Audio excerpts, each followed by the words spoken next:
जब यरीहो से जा रहे थे तो यीशु के चेले भी यीशु के साथ थे, और जब यीशु के चेले भी साथ थे तो एक बड़ी भीड़ यीशु मसीह के पीछे हो गई। और जब बड़ी भीड़ यीशु मसीह के पीछे क्यों आ रही थी?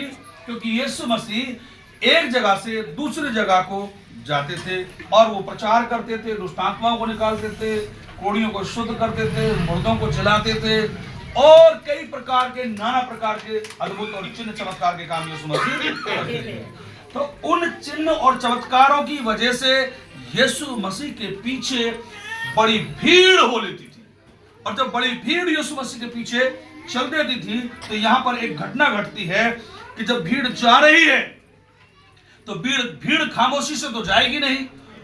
भीड़ के काम में जो घटनाएं हो रही हैं, जो चमत्कार हो रहे हैं, जो दुष्ट आत्माएं निकल रही हैं और यीशु मसीह के द्वारा अनेक प्रकार के जो अद्भुत काम हो रहे हैं, उन कामों की चर्चा करते हुए जा रहे थे। और उन चर्चाओं को एक व्यक्ति, दो व्यक्ति हैं जो अंधे व्यक्ति है, और वो अंधा व्यक्ति रोड के किनारे बैठकर उन जाने वालों की बातें सुन रहे हैं और जाने वाले लोगों से भीख मांगने की उम्मीद करते हैं कि उन्हें कुछ पैसा लोग देके जाएं या उनको दान देके जाएं, कुछ ना कुछ उनको देकर जाएं। लेकिन हुआ क्या, इस भीड़ में बात करने वाले लोग बहुत हैं, और ये सारे लोग जो बात कर रहे हैं किसी और व्यक्ति की बात नहीं करते, केवल एक व्यक्ति की बात करते हैं, और वो एक व्यक्ति कोई और नहीं, यीशु मसीह है। क्योंकि दुष्टात्मा को निकालने वाले यीशु मसीह है, बीमारों को चंगा करने वाले यीशु मसीह है, कोढ़ियों को शुद्ध करने वाले यीशु मसीह हैं, मुर्दों को जिलाने वाले यीशु मसीह हैं, लकवे के रोगी को चंगा करने वाले यीशु मसीह हैं। तो इस बड़ी भीड़ में यीशु मसीह एक चर्चा का विषय बन गए हैं। इस बड़ी भीड़ में यीशु मसीह इस चर्चा का एक मुख्य कह सकते हैं, एक वक्ता के रूप में बन गए। तो हर व्यक्ति यीशु के बारे में बात करता है, हर व्यक्ति यीशु के बारे में कह रहा है, और जब यीशु के बारे में चर्चा हो रही है, यीशु के बारे में बातें हो रही हैं, इन बातों को ये अंधा व्यक्ति जो भीख मांगने वाला है उनकी बातें सुन रहा है। और जब उनके वचन को सुनते सुनते भीड़ बहुत लंबी है और लोग यीशु के द्वारा जो चंगाई हो रही है उनकी चर्चा करते जा रहे हैं। ये स्टोरी इस अंधे व्यक्ति के कानों तक पहुंचती है जो रोड के किनारे बैठकर भीख मांग रहा है।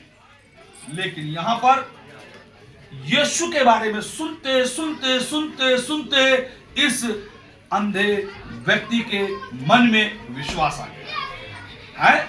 अंधे व्यक्ति के मन में विश्वास आ गया और ये अंधा व्यक्ति ये सोचने लगा, ये समझने लगा कि जब यीशु मसीह गांव गांव शहर शहर घूम घूम कर जो सुसमाचार सुना रहे हैं और जो प्रचार करते हैं और जो लोगों को चंगा करते हैं, इसकी घटना केवल एक व्यक्ति नहीं परंतु एक बड़ी भीड़ इस बात की चर्चा कर रही है।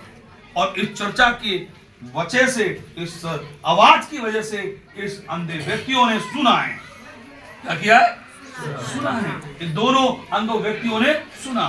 और वचन इस प्रकार से कहता है रोमियो की पुस्तक के अंदर, वचन सुनने से और सुनना मसीह के वचन से विश्वास आता है, विश्वास वचन के सुनने से और सुनना मसीह के वचन से आता है।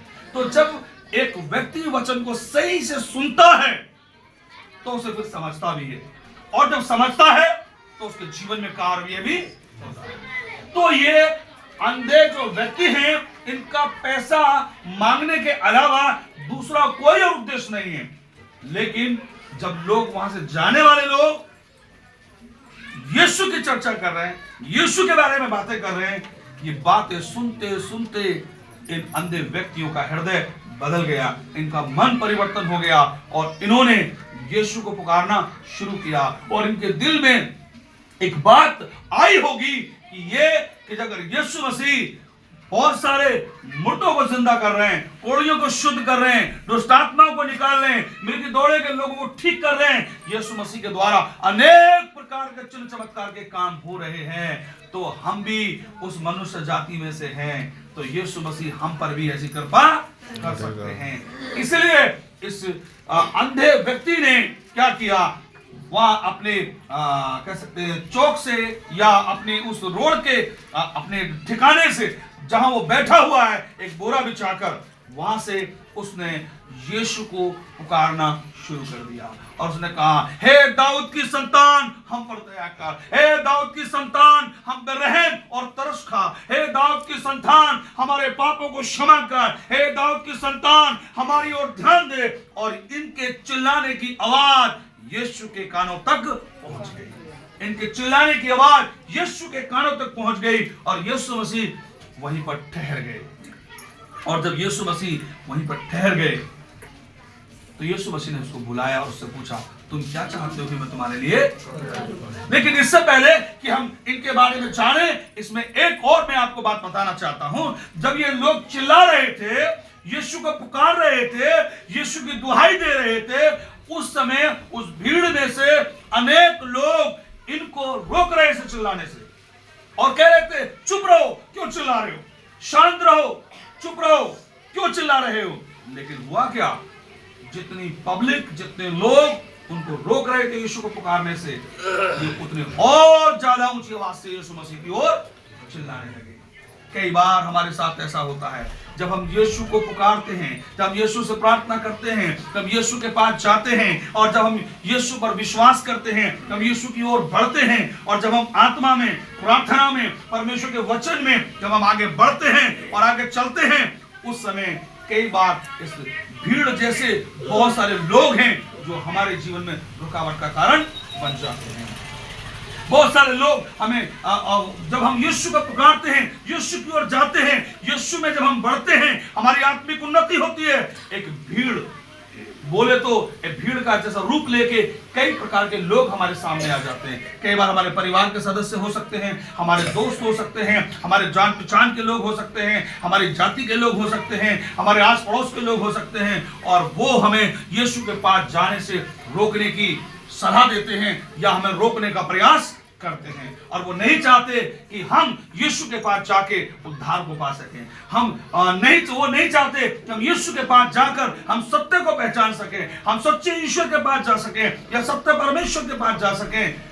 वो ऐसा नहीं चाहते और हमें बहुत सारी बातों में उलझाकर, किसी धर्म के नाम पर, किसी जाति के नाम पर या किसी और बातों में हमें उलझाकर यीशु के पास जाने से रोकते हैं। लेकिन जो लोग रुक जाते हैं उनके लिए उद्धार का रास्ता रुक जाता है, वहीं पर ठहर जाता है। उनकी आशीषें वहीं ठहर जाती हैं, उनकी बरकतें वहीं ठहर जाती हैं, उनकी चंगाई, उनका छुटकारा वो वहीं पर ठहर और रुक जाता है। क्योंकि इन्होंने अपनी प्रार्थना को, अपने आप को यीशु तक पहुंचाने में ये कामयाब नहीं, क्योंकि इन्होंने लोगों की बात सुनना शुरू कर दिया। लेकिन ये अंधे व्यक्ति लोगों की बात को नहीं सुन रहे हैं।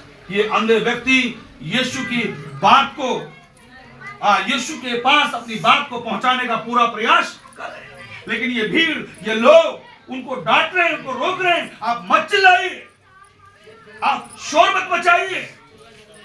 लेकिन जितना भीड़ के लोग इनको रोकने का प्रयास कर रहे थे, ये उससे और ज्यादा चिल्ला कर ऊंची आवाज से ये प्रार्थना करते हैं, आवाज देते हैं यीशु को और कहते हैं, हे दाऊद की संतान हम पर दया कर। प्रभु हम तो पापी हैं, हम तो गुनहगार हैं, हम तो अपराधी हैं, हमारे पापों को क्षमा कर। और ये बात जब यीशु के कानों तक पहुंचती है, यीशु मसीह वहीं पर ठहर जाते हैं। और यहां पर ऐसा लिखा है, यीशु की दया, यीशु की दया उन गरीब, निर्बल, कमजोर, असहाय लोगों के लिए यीशु की दया है। जो निर्बल हैं, कमजोर हैं, असहाय हैं, जो निराशा में हैं, जो अशांति में हैं, जो पीड़ा में हैं, जो परेशानी में हैं, जो तकलीफ में हैं, यीशु की दया उनके लिए। ये व्यक्ति असहाय थे, देख नहीं सकते थे। ये दोनों अंधे व्यक्ति भीख मांग रहे थे, इसका मतलब एक गरीब परिवार से थे। ये देख नहीं सकते थे, ये दूसरे लोगों के ऊपर डिपेंड थे। लेकिन जब इन निर्बलों ने, इन कमजोरों ने, इन असहाय लोगों ने इन अंधे व्यक्तियों ने जब यीशु की ओर आवाज देना शुरू किया, यीशु की ओर पुकारना शुरू किया, यीशु को अपने प्रार्थना में, अपने शब्दों में यीशु का नाम लेना शुरू किया, यीशु मसीह ने उनकी आवाज सुनकर उनके ऊपर दया आ गई। यीशु मसीह को उनके ऊपर दया आ गई, यीशु मसीह को उनके ऊपर एक तरस आ गया। और क्या हुआ? यीशु मसीह ठहर गए और यीशु मसीह पूछते हैं, तुम क्या चाहते हो कि मैं तुम्हारे लिए? आज की समय में जब हम यीशु को प्रार्थना करते हैं, तो यीशु से पुकारते हैं, तो यीशु मसीह हमसे पूछते हैं, आप क्या चाहते हैं कि मैं आपके लिए? आज आप यीशु मसीह को पुकारिए और अपनी मन की बात, अपने दिल की बात यीशु को बताइए। तो यीशु मसीह आपसे पूछना चाहते हैं, आप क्या चाहते हैं कि मैं आपके लिए करूं? और इन दोनों अंधे व्यक्तियों ने कहा, प्रभु हम देखना चाहते हैं, हमें सोना चांदी रुपया नहीं चाहिए, हम सब लोगों से भीख मांग रहे हैं, लेकिन प्रभु आप तो रुपया की भीख मांगने के लिए नहीं आए, परंतु हम तो आपके पास इसलिए आए हैं कि हमारी आंखें खुल जाएं, हम देखने लगे। और यीशु मसीह ने कहा, उनको छुआ और कहा, देखने लगो। और क्या हो गया? वो देखना क्या हो गया? देखना। और लिखा है, जब वो देखने के, उनके आंखों में रोशनी आ गई और वो देखने लगे, तो यीशु के पीछे। आज कई बार कलीसियाओं में ऐसा पाया जाता है, लोगों में ऐसा पाया जाता है, आज के समय में यीशु मसीह पर विश्वास करने वाले लोग इस प्रकार के होते हैं, वो अपनी बीमारी को, अपनी पीड़ा को, अपनी तकलीफ को, अपनी चिंताओं को यीशु के पास लाते हैं और यीशु को दुहाई देते हैं, यीशु से प्रार्थना करते हैं, यीशु को पुकारते हैं और यीशु उनकी प्रार्थना को सुनकर उन्हें उत्तर देते हैं और उनसे कहते हैं कि मैं तुम्हारे लिए क्या करूं? तुम क्या चाहते हो कि मैं तुम्हारे लिए करूं? और जो आप चाहते हैं या जैसा उसके विश्वासी लोग उसे चाहते हैं, वैसे वो लोग विश्वास के साथ प्रभु उनके लिए आशीष का कारण, जिसको जो कुछ चाहिए वो मिलता है। और क्या हुआ? इन व्यक्तियों को भी जीवन मिल गया। लोग चंगाई पाके, छुटकारा पाके, उद्धार पाके यीशु के साथ नहीं चलते, यीशु को छोड़ देते, यीशु के साथ नहीं चलते, परंतु यीशु को छोड़। लेकिन इन अंधे व्यक्तियों ने एक बहुत इंपॉर्टेंट काम किया। जब इन्हें चंगाई मिली, जब इनकी आंखें खुली, इनका उद्धार हुआ, इनके पाप क्षमा हुए और इन्होंने यीशु के पीछे चलने का फैसला किया, यीशु मसीह के पीछे चलने का निर्णय किया, यानी कि अपना जीवन यीशु के आगे समर्पित कर दिया, अपने आप को यीशु मसीह के आगे उंडेल दिया, बड़ी नम्रता के साथ, दीनता के साथ। लेकिन सब लोग ऐसा नहीं करते, लेकिन सब लोग ऐसा नहीं करते। सब लोग इसलिए ऐसा नहीं करते हैं क्योंकि लोगों के मन में एक स्वार्थ है, एक लालच है। और वो स्वार्थ और लालच क्या है? कि मेरी बीमारी सिर्फ यीशु अच्छा कर दे, मेरी पीड़ा से मुझे आजाद कर दे, मेरी समस्या खत्म हो जाए। लेकिन मैं आपको कहना चाहता हूं, आपकी समस्या, आपकी तकलीफ, आपकी पीड़ा यीशु मसीह उन्हें खत्म कर सकते हैं और करते हैं। लेकिन आपको इन अंधे व्यक्तियों की तरह विश्वास योग्य होना है। और विश्वास योग्य का मतलब है कि जैसे यीशु मसीह ने आपके जीवन में कार्य किया, जैसे यीशु मसीह ने आपके जीवन में उद्धार को लेकर आए, जैसे यीशु मसीह आपके जीवन में शांति को और चंगाई को लेकर आए, बस आपको यीशु के पीछे चलने का निर्णय। परमेश्वर की स्तुति हो। हम कई बार यहां पर चुप कर जाते हैं, हम भूल जाते हैं प्रभु ने हमें चंगाई दी, प्रभु ने हमारा उद्धार किया, प्रभु ने हमारा छुटकारा किया, हम अचंगे हो गए, हमारा उद्धार हो गया। अब हम क्या करें? अब हम क्या करें? लेकिन यहां पर हम देखते हैं हमें ऐसी चूक और ऐसी भूल नहीं करनी है, बल्कि हमें प्रभु के वचन को सुनकर चंगाई पाके उद्धार पाके उसके पीछे चलने का निर्णय लेना। ये एक सच्चे और सही और शुद्ध विश्वासी का कर्तव्य है।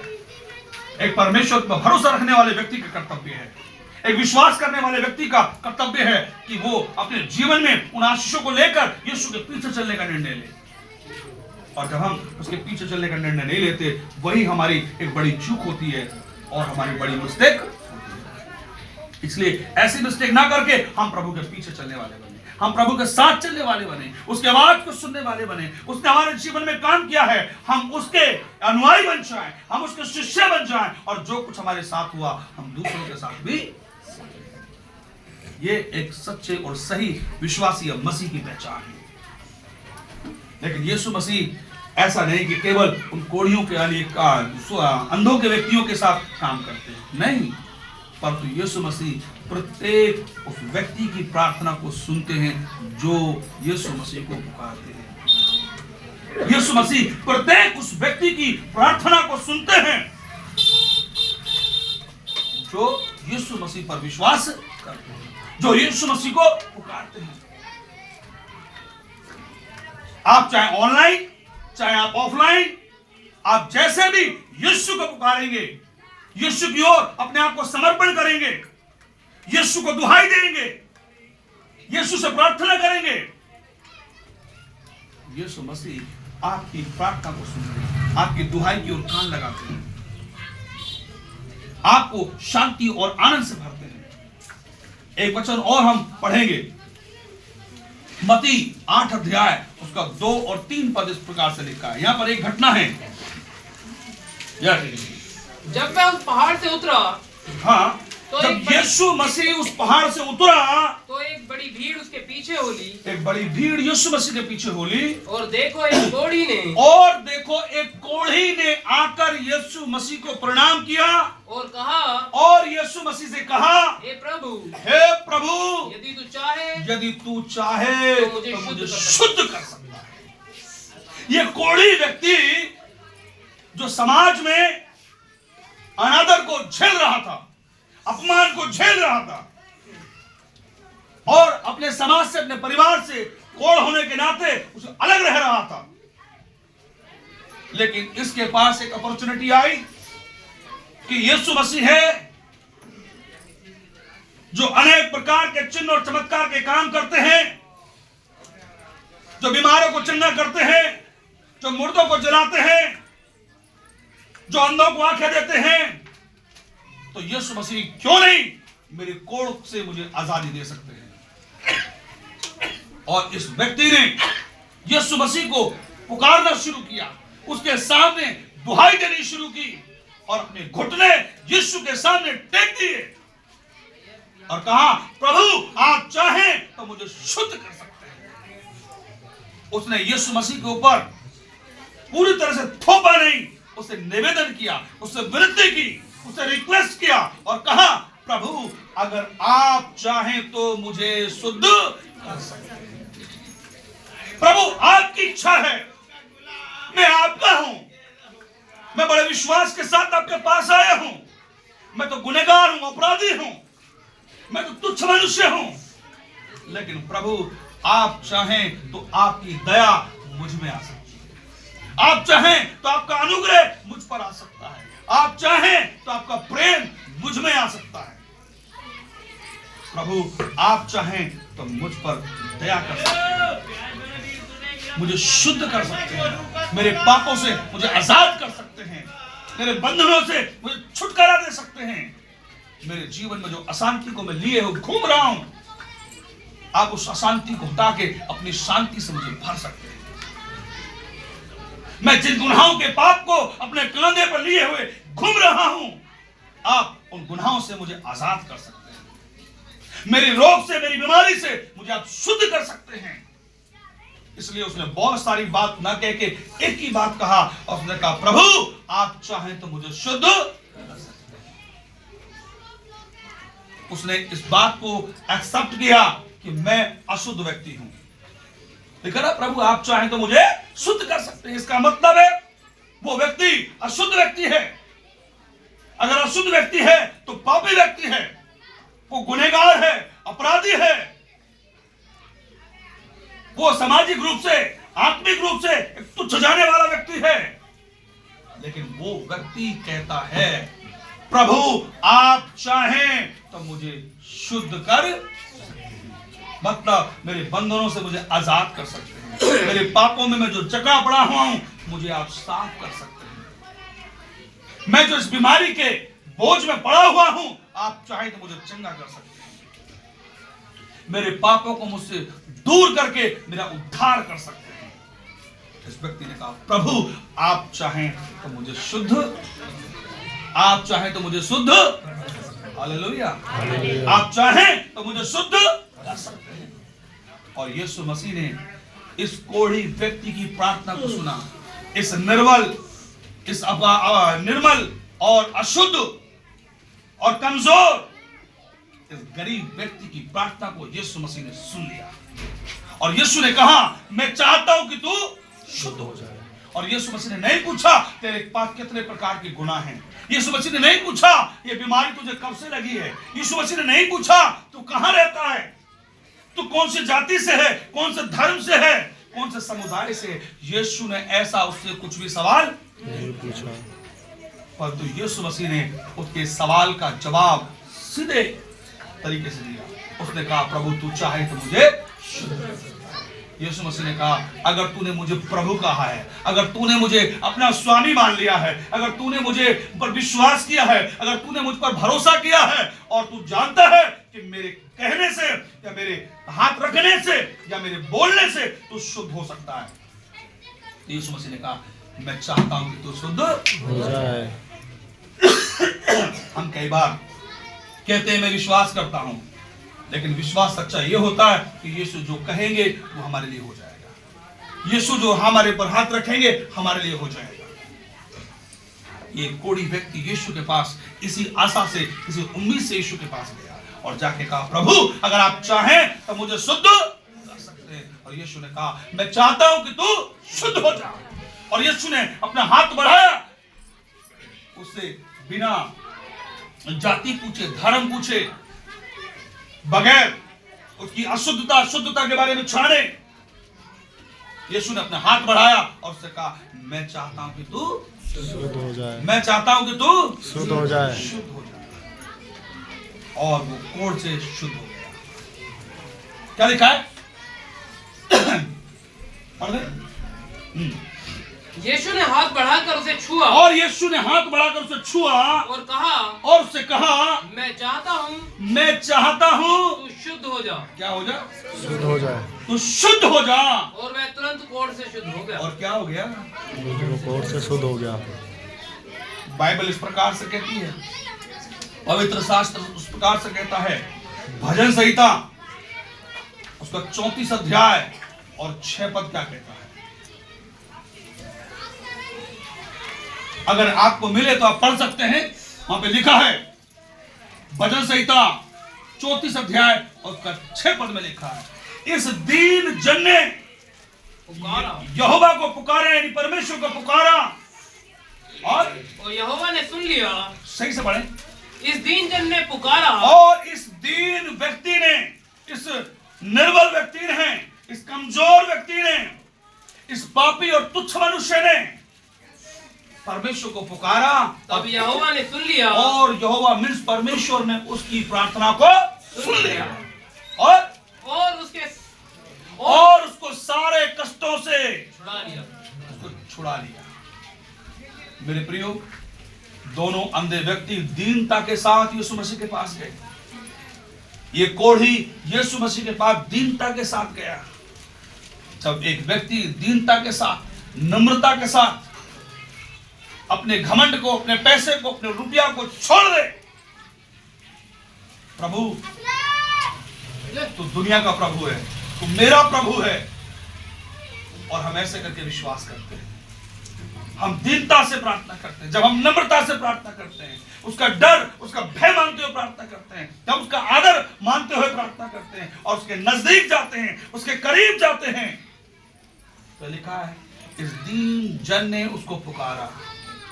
जब उसको पुकारते हैं, जब उससे प्रार्थना करते हैं, जब उसकी दुहाई देते हैं, जब हम उससे रिक्वेस्ट करते हैं, जब हम उससे विनती करते हैं, तो वो दीन व्यक्ति की प्रार्थना को सुनता है। वो दीन व्यक्ति की प्रार्थना को सुनता है और उसे पूरी रीति से, उसके कष्टों से, उसकी पीड़ा से, उसकी तकलीफ से उसे आजाद करता है। आज जरूरत है कि हम दीन बने, हम नम्र बने, हम दीनता के साथ प्रार्थना करें, हम नम्रता के साथ प्रार्थना करें, हम बहुत ही निर्बल और कमजोर होकर प्रार्थना करें, क्योंकि वो राजाओं का राजा और प्रभुओं का प्रभु यीशु मसीह है। हम दीनता के साथ प्रार्थना करें उस परमेश्वर के पास, उस ईश्वर के पास, बड़े नम्रता और दीनता के साथ। तो वचन कहता है परमेश्वर उसकी विनती को सुनता है, परमेश्वर उसकी प्रार्थना को सुनता है। यीशु ने उन अंधे व्यक्तियों की प्रार्थना को सुना, यीशु ने उस कोढ़ी व्यक्ति की प्रार्थना को सुना और उससे कहा मैं चाहता हूं कि तू शुद्ध हो जाए। और अंधे व्यक्ति से पूछा तो क्या चाहता कि मैं तेरे लिए करूं? प्रभु हमसे पूछते हैं कि हम क्या चाहते हैं, और जो हम चाहते हैं तो हमारा परमेश्वर हमारे लिए काम करता है।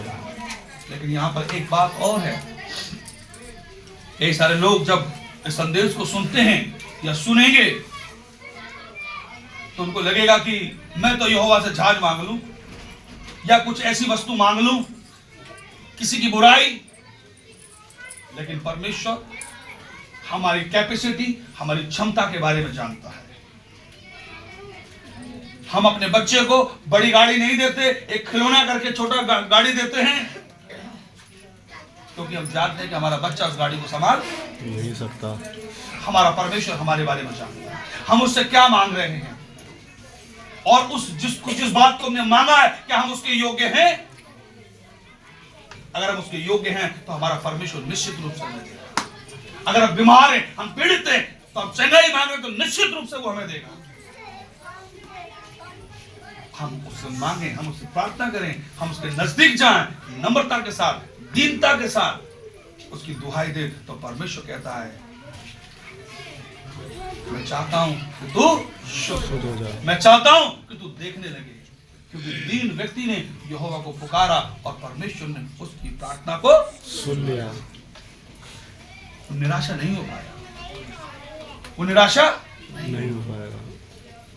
और एक वचन और मेरे साथ पढ़ सकते हैं, हाँ, रोमियो 10 का 12 और 13 पर। रोमियो 10 का 12 और 13 पर। रोमियो 10 अध्याय और उसका 12 और 13 पर पढ़िए।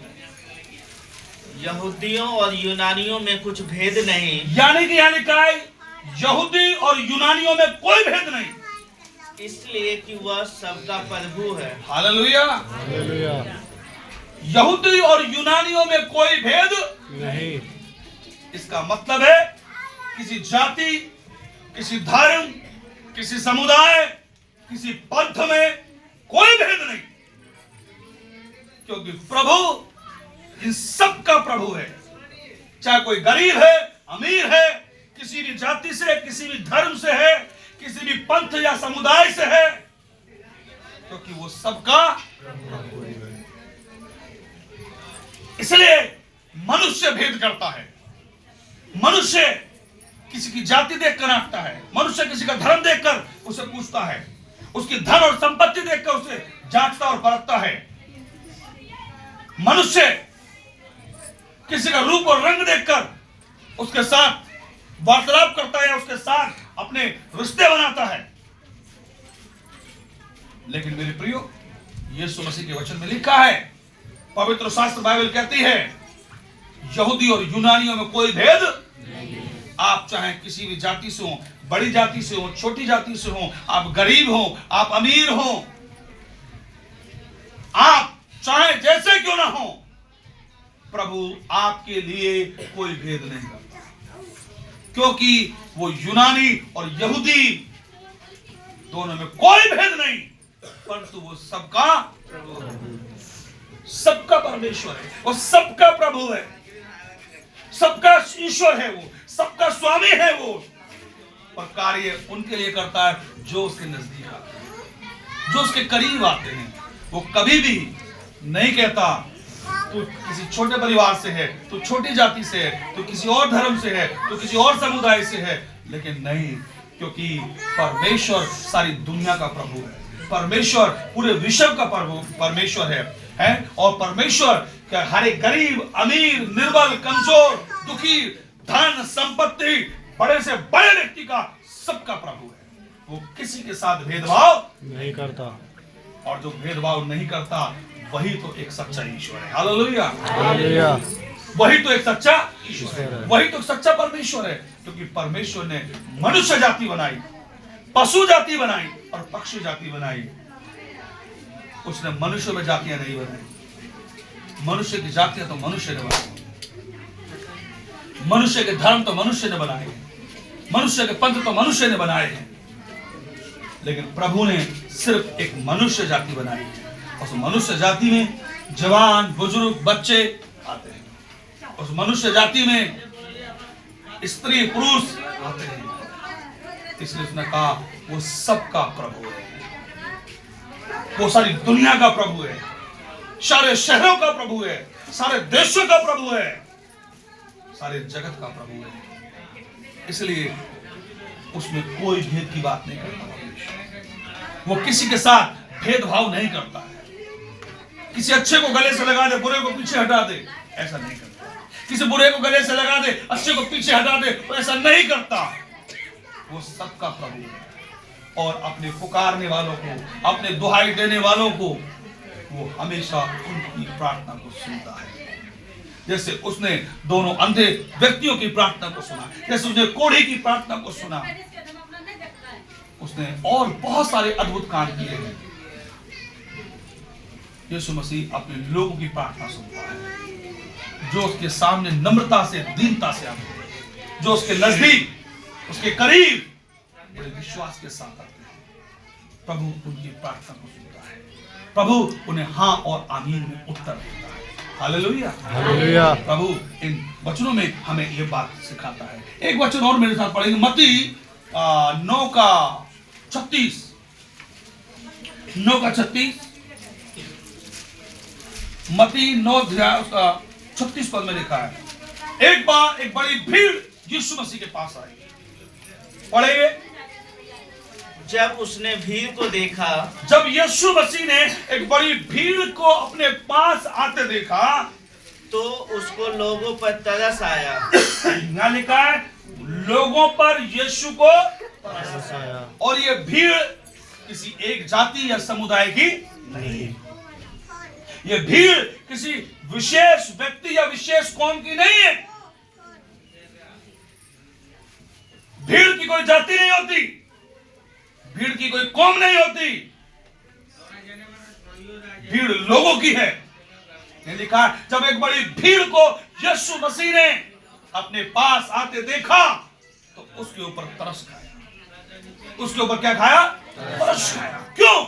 क्योंकि उन भेड़ों के समान ये वो भीड़ थी, ये वो लोग थे, ये उन भेड़ों के समान थे जिनका कोई रखवाला ना हो, जिनका कोई रखवाला, जिनका कोई प्रभु ना हो, जिनका कोई स्वामी ना हो, जिनका कोई उद्धार करने वाला ना हो, जिनका कोई छुटकारा देने वाला ना हो, जिनको कोई गले से लगाने वाला ना हो, इनके आंसू पहुंचने वाला कोई ना हो। ये भीड़ ऐसे मनुष्य के समान थे, इनका कोई मालिक नहीं है। एक बड़ी भीड़ यीशु के पास आई और यीशु मसीह ने इस भीड़ को देखा, और इस भीड़ के ऊपर यीशु मसीह ने क्या किया? तरस खाया। जब दो अंधों ने यीशु को पुकारा, तो यीशु मसीह ने उसके ऊपर तरस खाया और उसने कहा कि तू क्या चाहता है कि मैं तेरे लिए करूं? उसने कहा प्रभु देखना चाहता हूं। तो यीशु ने कहा मैं भी चाहता हूं देखने, और वो देखना शुरू किया। एक कोढ़ी यीशु के पास आया, उसने कहा प्रभु तू चाहे तो मुझे शुद्ध कर सकता है। यीशु ने उसके ऊपर तरस खाया और उससे कहा मैं चाहता हूं कि तू शुद्ध हो जाए। और दाऊद भजन संहिता में कहता है मैं दीन जन ने यहोवा को पुकारा और उसने मेरी प्रार्थना, मेरी विनती को सुन लिया और मेरे कष्टों से मुझे आजाद कर दिया। और लिखा है एक बड़ी भीड़। यहां पर कोई इंडिविजुअल व्यक्ति नहीं। अभी तक हमने 2 व्यक्ति की कहानी सुनी, 1 व्यक्ति की कहानी सुनी, लेकिन यहां पर एक बड़ी भीड़ के बारे में सुनी। ये लिखा एक बड़ी भीड़ यीशु की ओर आई। यीशु उस भीड़ को देखकर उस पर तरस खाया और यीशु ने कहा ये वो उस भीड़ उन भेड़ों के समान हैं जिनका कोई मालिक नहीं, जिनका कोई रखवाला नहीं। और क्या लिखा है? व्याकुल और भटके हुए से थे। और ये सारे लोग व्याकुल और भटके हुए से। आज इस दुनिया में बहुत सारे लोग हैं जो सच्चे ईश्वर की तलाश में हैं, सच्चे परमेश्वर की तलाश में हैं और वो भटके हुए हैं। प्रभु आज उन लोगों के ऊपर तरस खाते हैं, तो प्रभु के पास आते हैं, प्रभु उनके ऊपर तरस खाते हैं, उनके ऊपर रहम खाते हैं और उनकी निर्बलता में उन्हें बल देते हैं, उनकी अशांति में उन्हें शांति देते हैं, उनकी कमजोरी में उन्हें ताकत देते हैं, उनकी बीमारी में उन्हें वो चंगाई देते हैं, उनकी निराशाओं में उन्हें आशा देते हैं। प्रभु कहते हैं इस भीड़ को देखने के बाद उस पर तरस आया और यीशु मसीह ने कहा ये उस भेड़ों के समान है जिनका कोई रखवाला नहीं है। और यीशु मसीह क्या हुआ? उनको देखकर तरस खाया। और आगे क्या लिखा है? तब उसने अपने चेलों से कहा हाँ पके खेत तो बहुत हैं पर मजदूर थोड़े हैं। हाँ, पके खेत तो बहुत है पर मजदूर थोड़े हैं। इसका मतलब क्या है? मतलब भेड़ें, दुनिया में बहुत सारे लोग हैं जो आज भी शैतान के बंधनों में हैं, दुष्ट आत्मा के बंधनों में हैं, बीमारी के बंधनों में हैं, पाप के बंधनों में हैं, नशे के बंधनों में हैं, अंधकार के बंधनों में हैं, गुलामी के बंधनों में हैं। लेकिन यीशु मसीह कह रहे हैं उनको बचाने के लिए, उनको छुड़ाने के लिए, उनको जीवन देने के लिए, उनका उद्धार करने के लिए लोग तो तैयार हैं, परंतु हमारे पास लोग कम है उनके पास जाने के लिए। इसलिए यीशु मसीह को तरस आया इन लोगों को कौन बचाएगा। आपने सत्य को जान लिया है, आप सत्य को पहचान लिया है, आप प्रभु के वचन को लेकर लोगों के पास जाइए और उनको बताइए कि प्रभु आपसे प्रेम करता है, प्रभु आपको बुलाता है। एक वचन और पढ़ेंगे मेरे साथ, इसी का 14 अध्याय और 14 का 14 पद। मत्ती 14 का 14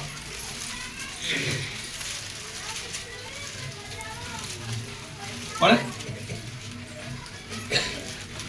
जब यीशु ने यह सुना, जब यीशु ने यह बात सुना तो वह नाव पर चढ़कर और वे नाव पे चढ़कर वहां से किसी सुनसान जगह को हाँ एकांत में चला गया। हाँ लोग यह सुनकर नहीं 14 अध्याय निकालो, 14 अध्याय। अच्छा और यीशु ने बाहर एक बड़ी भीड़ देखी और यीशु ने वहां पर एक बड़ी भारी भीड़ देखी और देखकर तरस खाया और उस भीड़ के ऊपर यीशु ने तरस खाया और उन बीमारों को ठीक कर दिया। और यीशु मसीह ने क्या किया? बीमारों को ठीक कर दिया। उस भीड़ में जो बीमार थे, जो दुष्ट आत्मा के सताए हुए लोग थे, यीशु ने उनको क्या कर दिया? चंगा कर दिया। उन सारे लोगों पर तरस खाया। मैं आपसे कहना चाहता हूं, अगर आप यीशु की ओर देखते हैं, अगर आप यीशु की ओर पुकारते हैं, अगर आप यीशु की ओर ताकते हैं, बड़ी नम्रता के साथ, बड़ी दीनता के साथ यीशु के पास आते हैं, तो यीशु आपके ऊपर तरस खाएंगे, आपके ऊपर वो दया करेंगे, आपके पापों को वो क्षमा करेंगे, वो आपका उद्धार करेंगे, वो आपके जीवन में शांति और आनंद से भर देंगे और आप एक अनंत जीवन को प्राप्त करेंगे। यीशु मसीह ने कहा, मार्ग और सत्य और जीवन, जो कोई मेरे पास आता है वो अनंत जीवन पाएगा। आप, यीशु आपको बुला रहे हैं, यीशु आपका इंतजार कर रहे हैं, यीशु आपकी ओर देख रहे हैं कि आप यीशु के पास आए ताकि यीशु आपको पर दया करे। आपका परमेश्वर, आपका प्रभु आपके ऊपर दया करने के लिए तैयार खड़ा है और वो अपने हाथ पसारे खड़ा है और वो चाहता है उसके बेटा, उसके बेटी, उसके बच्चे उसके पास आए और वो उद्धार को पास, उसके बेटा, उसके बेटी, उसके बच्चे, उसकी बच्चियां यीशु के पास आए, ताकि यीशु उनके जख्मों से उन्हें आजाद कर सके, उनकी बीमारियों से उन्हें स्वतंत्र कर सके, उनके पापों से उन्हें उद्धार कर सके। यीशु उनके जीवन में काम करना चाहते हैं, यीशु उनका उद्धार करना चाहते हैं, यीशु उन्हें जीवन देना चाहते हैं, यीशु उन्हें शांति देना चाहते हैं। लेकिन उनको मिलता है जो नम्रता के साथ, दीनता के साथ यीशु के पास आता है। Hallelujah, hallelujah. आइए हम प्रार्थना में चाहें, खड़े हो जाएं। धन्यवाद परमेश्वर, हालेलुया। राजाओं के राजा, प्रभुओं के प्रभु, उद्धार करने वाले, सर्वशक्तिमान प्रभु, हम आपके पास आते हैं। यीशु, हम आपके नजदीक आते हैं। प्रभु, हम आपके नाम को धन्य कहते हैं। प्रभु, हम तो निर्बल हैं, हम तो कमजोर हैं प्रभु, परंतु आप हमारे बल हैं, आप हमारी ताकत है प्रभु। परमेश्वर, हम आपके नजदीक आते हैं। परमेश्वर, हमारे पापों को क्षमा करें। कहे प्रभु, मेरे गुनाहों को क्षमा करें। कहे प्रभु, मुझे एक नई जिंदगी दें। मैं जो पापों में जीवन जी रहा हूं, मैं जो अंधकार में जीवन जी रहा हूं, प्रभु मैं आपकी ओर आता हूं। प्रभु मैं आपकी ओर आता हूं। आप मेरे पापों को क्षमा करें। प्रभु आप मुझ पर दया करें। प्रभु आप मुझ पर कृपा करें। मुझे आपकी दया की जरूरत है, मुझे आपके प्रेम की जरूरत है प्रभु, मुझे आपकी शांति की जरूरत है, मुझे आपके आनंद की जरूरत है।